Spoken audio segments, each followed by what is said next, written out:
20세기에 발간된 우수하고 의미 있는 책 100선 중 48번째 책 인문학 부문 18번째 책 E.H. 카가 1961년에 출간한 역사란 무엇인가를 시작합니다. 에드워드 헨리 카는 영국의 역사가, 외교관, 언론인 및 국제관계 이론가로 역사학에서 경험주의에 반대했습니다.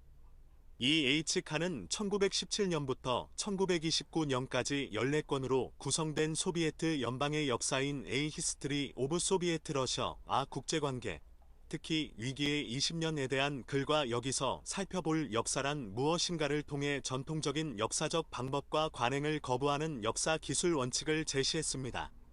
E.H. 카는 1916년 외교관을 시작으로 자본주의와 사회주의가 시작되는 격동의 국제사회의 중심에서 파리강화회에 참석했으며 히틀러와 스탈린의 파시와 소통했고 소명을 가지고 양대 블록의 소통자 역할을 자임했습니다.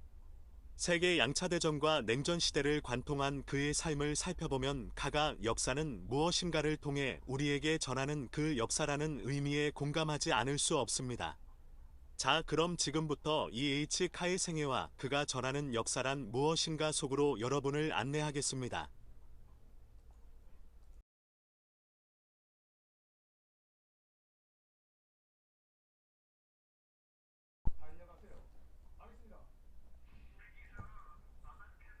영국의 정치학자 역사가인 에드워드 헨리 카는 1892년 6월 28일 잉글랜드 북부 출신으로 1450년에 뉴캐슬의 보안관으로 일했던 조지 카의 후손으로 영국의 중산층 집에서 프랜시스 파커와 제시 니 한레 카 사이에서 태어났습니다. 그의 부모님은 영국 보수당을 지지했으나 E.H. 카 11세 때인 1903년 자유무역을 더 지지하는 영국 자유당 쪽으로 정치 성향을 변경했습니다. 런던의 머천트 테일러스 스쿨을 나왔는데 학생들 대부분이 정통 보수파였고 진보주의자는 경멸받는 극소수였다고 합니다. 부모로부터 카는 역사는 진보한다는 세계 문제에서 진보는 멈출 수 없다는 강한 믿음을 물려받았고 E.H. 카의 생각에서 반복되는 주제는 세상이 점진적으로 더 나은 곳이 되고 있다는 것이었습니다. E.H. 카는 19세 때인 1911년에 케임브리지 대학교의 트리니티 칼리지를 크레이븐 장학금을 받고 입학했습니다.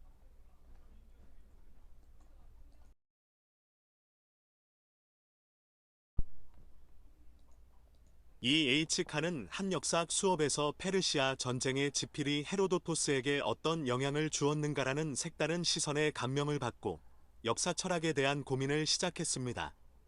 1961년의 명저 역사란 무엇인가에 영향을 미친 역사서술이 주관적이라는 걸 발견하고 고전학 학위를 받으며 1916년 졸업하였습니다. E.H. 카는 제1차 세계대전 시기 체력 미달로 병역 면제가 되었고 1916년부터 1936년까지 영국 외무부에서 20년간 외교관으로 활약하였습니다.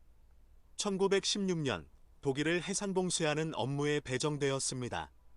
E.H. 카는 처음 1916년에 독일을 해상봉쇄하려는 밀수방지 부서에 배정되었고 그 후 1917년에는 러시아 내전 동향을 파악하는 북부 부서에 배정되었습니다. E.H. 카는 외무장관 헬리팩스 경으로부터 건전한 학습과 정치적 이해뿐만 아니라 행정 능력에서도 두각을 나타내는 외교관이라는 칭찬을 받았습니다. 처음에 E.H. 카는 볼세비키에 대해 아무것도 몰랐습니다.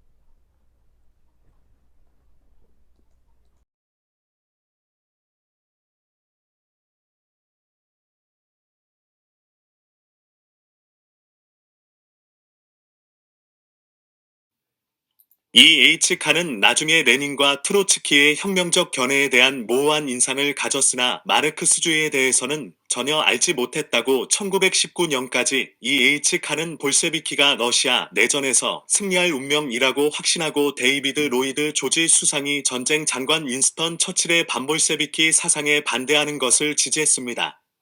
1919년에 E.H. 칸은 파리평화회의에서 영국 대표단의 일원으로 국제연맹과 관련된 베르사유 조약의 초안 작성에 참여했습니다.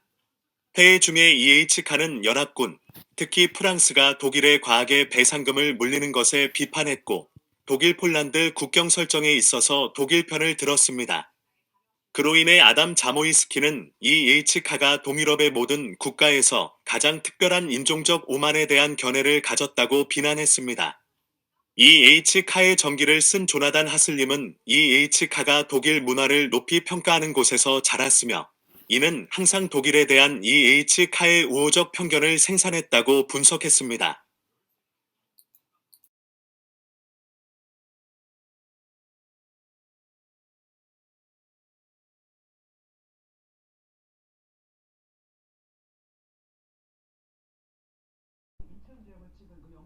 파리 평화회의 후 E.H.카는 1921년까지 파리의 영국 대사관에 근무했습니다. 처음에 E.H.카는 국제연맹이 또 다른 세계대전을 막고 더 나은 전후 세계를 보장할 것이라고 믿었습니다. 1925년에 E.H.카는 엔워드 하우와 결혼하여 한 아들을 낳았습니다. 당시에는 상당한 러시아 이민자 커뮤니티가 있던 리가에 있는 연애 결혼 출산 유가기 동안 E.H.카는 점점 더 러시아 문학과 문화에 매료되어 자유주의적 견해를 제고하게 되었고 러시아 생활의 다양한 측면에 대한 여러 작품을 저술했습니다. E.H.카는 리가에서 근무하는 동안 러시아어를 배웠고 러시아 작가들의 작품을 읽었습니다. 1927년 E.H.카는 모스크바를 처음 방문했습니다. E.H.카는 나중에 알렉산더 헤르젠, 표도르 도그토옙스키 및 기타 19세기 러시아 지식인의 작품을 읽음으로써 자신의 자유주의적 견해를 다시 생각하게 되었다고 수뢰했습니다.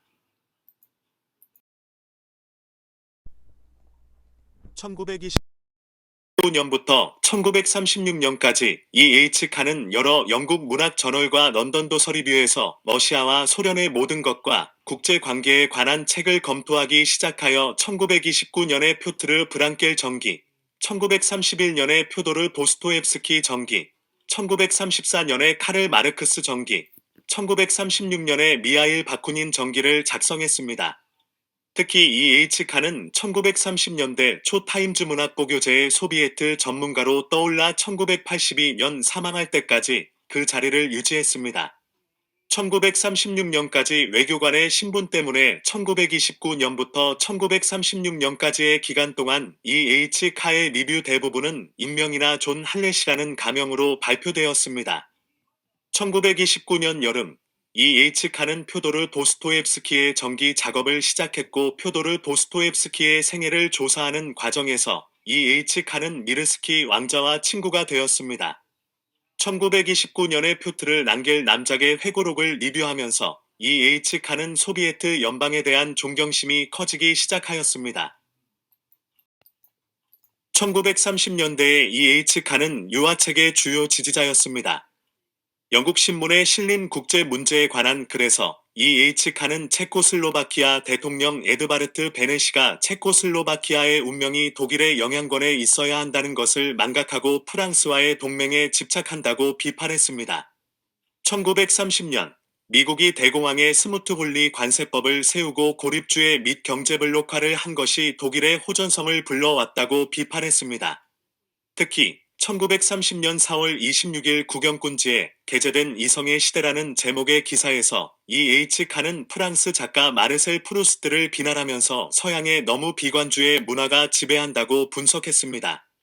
1931년 1월 제네바에서 열린 국제연맹 총회에서 스위스, 특히 유고슬라비아 외무장관 보이슬라프 마린코비치와 영국 외무장관 아서 핸더슨 사이의 자유무역의 장점에 대한 자유주의를 대체할 이데올로기에 대한 토론을 듣고 E.H.카는 대공황이 거의 1차 세계대전만큼이나 충격적이라는 사실을 발견했습니다. 1931년 국제연맹 총회에서 대공황을 다시 비난하며 소련을 지지하는 발언을 했습니다. 1932년 랜슬롯 노턴의 소련 경제사에 대한 서평에서 카는 소련 경제가 실패했다는 노턴의 주장을 일축하고 영국 마르크스주의 경제학자 모리스 돕의 소련의 계획경제에 대한 극도로 호의적인 평가를 칭찬했습니다. 1933년 나치 독일에 대해 영연바, 프랑스권 등이 인권을 운운하는 것은 위선이라 비판했습니다. 아돌프 히틀러가 집권한 이유가 베르사유 조약이 가혹하기 때문이라고 나치 독일이 베르사유 조약을 파기하는 것을 지지하고 나치 독일이 동유럽과 발칸반도에서 경제블록을 가지는 것을 지지했습니다. 스페인 내전에 대한 국제사회의 불간섭을 촉구하고 프랑스 독일 소련의 기갑부대 강화를 집단안보를 위한 것이 아니라 새로운 전쟁을 위한 것이냐며 비난했습니다. 카의 초기 정치적 견해는 반마르크스주의적이고 자유주의적이었습니다. 1934년 E.H. 칸은 마르크스 전기에서 마르크스를 매우 지능적인 사람이자 재능이 있다고 했지만 그의 재능을 파괴하는 데 받쳐졌고 그 동기도 무분별한 계급 증오라고 비난했습니다. E.H. 칸은 변증법적 유물론을 횡설수설로 분류하고 노동가치 이론을 교리적이고 파생적인 것으로 분류했습니다. E.H. 칸은 칼 마르크스, 광신주의 연구에서 마르크스가 개인보다 집단의 중요성을 강조한 것은 칭찬했지만 마르크스가 매우 부끄럽다고 비판하고 책의 재발행을 거부했습니다. E.H. 칸은 나중에 그것을 그의 최악의 책이라고 불렀고 출판사가 그가 쓰고 있는 바쿠닌의 전기를 출판하기 위한 전제 조건으로 마르크스 전기를 만들었기 때문에 그것을 썼다고 불평했습니다. 1930년대 중반에 E.H. 칸은 특히 바쿠닌의 삶과 사상에 몰두했습니다. 이 기간 동안 칸은 영국 부르주아 사회의 가식과 의선을 폭로하는 소설을 쓰기 시작했지만 완성되거나 출판되지 않았습니다.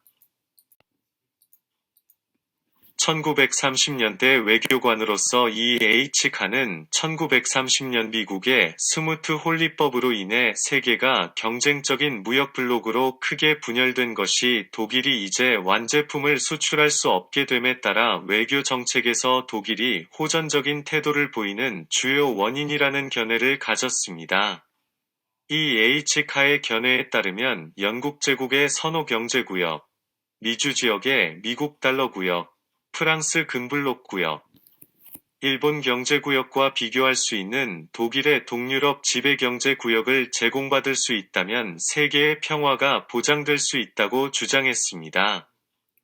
1936년 5월 국영군 잡지에 E.H. 칸은 해외 영국 민족주의자라는 컬럼에서 영국 사람들이 나치 정권의 인권 기록을 비판하는 것은 의선적이고 베르사유 조약은 독일에 부당하며 1936년 라인란트의 제군사화와 같은 움직임을 통해 베르사유 조약을 파괴하려는 나치 정권의 노력을 지지한다고 주장했습니다. E.H. 칸은 국제관계가 경제적으로 특권을 가진 세력과 경제적으로 불리한 가지지 않은 세력 사이의 끊임없는 투쟁이라고 주장했습니다.